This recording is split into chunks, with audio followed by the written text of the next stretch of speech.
the MMPI especially has had it's had a pretty statistical origins, but the scales were developed more ad hoc conceptually and then related to diagnosis more by means testing.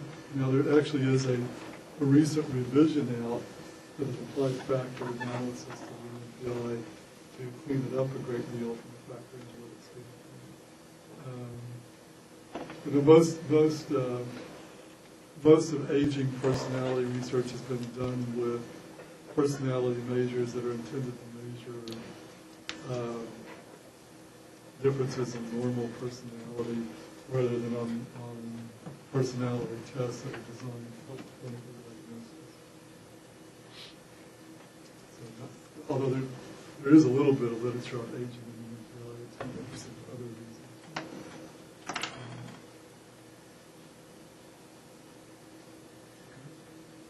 No, is this a help with your paper? It's different. I mean, I understand what it does. It's a little different than interpreting the results from some crazy tables. Yeah. Some spree plot. I don't know. What's going on here? I think I was like in way over my head, but. Well, I mean, just. I'll try not to belabor this too much, but actually, the scree plot thing is one of the ways that they try to decide how many factors, and with a little bit of practice, I mean, or just looking at it. Generally, what the authors are going to do is they're going to say, we looked at the scree plot and we decided that there was a change after this number. It shows you eigenvalues by number of factors, and actually for purposes of what I'm going to say, you don't need to have the faintest idea what an eigenvalue is. But they'll say that after factor 3, the level of the eigenvalues really drops a lot. Well, I mean, you look at the graph, you say, well, to me it looks like it changed more after 2, or I would have cut it over here, or I would have cut it over there. Again, it actually is a very visual kind of decision.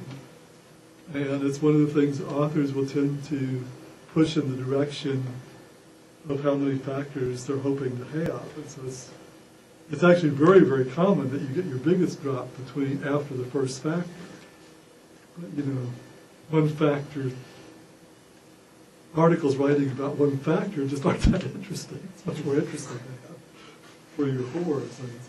So you try to push it over this one. So you're looking for like the next biggest drop, and I've seen tons of these studies where people say, well, we looked at this and we saw a drop between like factor 3 and 4. It looks like pretty continuous to me from like 3 to 6. So I don't know why you decided to draw the line here rather than either before or after. So it's just really that level is certainly for our purposes, and actually for most sort of using research is kind of what you need to do. That and it's like looking at the factor loadings across the original variables and kind of thinking, well, what would I have called this? People often pick a name that's either identical to or close to one of the 2 or 3 highest loadings on that factor. And so one question is, why not pick one of the others? Why not give it some other name that captures more of the combination? And also like keep an eye out, as I was saying earlier, for people that like give something a name that really seems to reverse the direction of the whole measure. So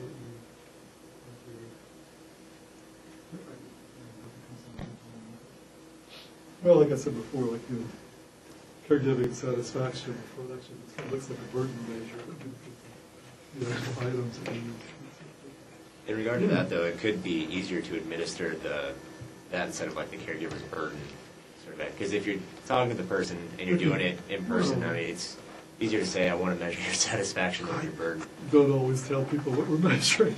That's probably a better idea. I tell you, this is a Lawton scale. Having problems with it, go look up Powell. Or you say, like, this is the ZBI. This is the burden. I don't know. It's a question. But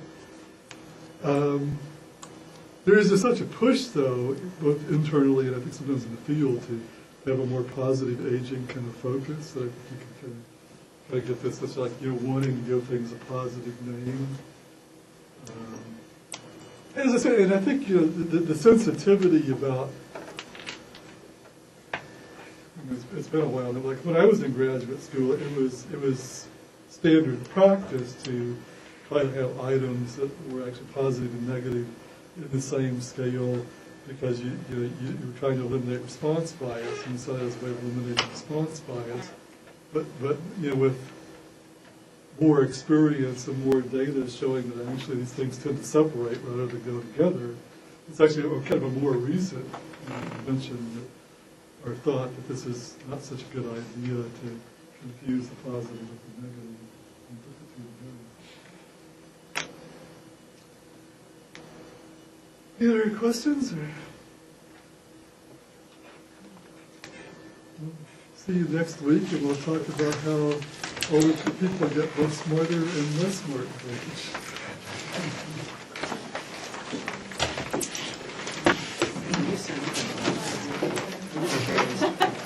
Yeah, you can have as much fun as I do. I have to get a real quick.